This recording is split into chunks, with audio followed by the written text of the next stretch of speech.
राधे राधे। तपाईहरु हेर्दै हुनुहुन्छ Shri Radha online TV. Shri Radha online TV को साथमा आइसकेको छु म उमेश खड्का अर्थात बनझाँक्री गुरु।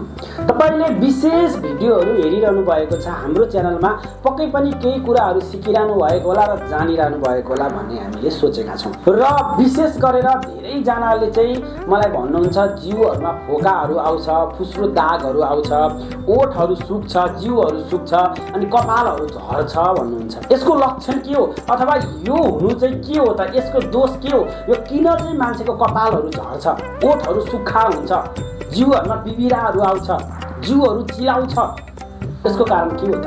अहिलेसम्म श्री राधा अनलाइन टिभी हेर्नु भएको छैन भने श्री राधा अनलाइन टिभीलाई नियमित हेरेर लाइक, शेयर अनि कमेन्ट पनि गर्न सक्नुहुनेछ र अहिलेसम्म सब्स्क्राइब गर्नुभएको छैन भने सब्स्क्राइब पनि गर्नुहोला। विशेष गरेर तपाईहरु धेरै जनाको समस्या आइरहेको हुन्छ, कपाल धेरै झर्छ अथवा ओठहरु धेरै सुक्खा हुन्छ, जिउहरु चिलाउँछ हैन, डाक्टरकोमा गएर धेरै औषधि गरे, औषधि पनि निको भइरहेको छैन भनेर मलाई मेसेज गर्नुहुन्छ, पर्सनल धेरै जनाले भेट्न पनि आउनु भएको छ।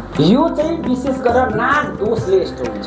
तपाईले नाक दोष छ भने अथवा तपाईले कुनै पनि नाकको थानमा गएर नराम्रो कामहरु गर्नुभयो अथवा त्यहाँ गएर कुल्चिनु भयो अथवा तपाईले झुकेर थुक्नु भयो, त्यो ठाउँमा नाक छ, नाकको थान छ भनेर थाहा नपाएर अथवा कसैले नाकहरु पन्साएर बाटोमा टप्परीमा सबै कुराहरु राख्दाखेरि बाइकमा हिँड्दाखेरि छुनु भयो अथवा केही नराम्रो चीजहरु तपाईले जानी नजानी गर्नुभयो भने चाहिँ विशेष गरेर नाक दोष लाग्छ। त्यसको निवारणहरु के छन् त? नाक दोषलाई कसरी हरण गर्न सकिन्छ अथवा नाक दोषबाट कसरी मुक्त हुन सकिन्छ त? यसको नेक्स्ट भिडियो अर्को भिडियोमा आउनेछ। यसको लागि तपाईले श्री राधा अनलाइन टिभीलाई सब्स्क्राइब गर्नै पर्छ।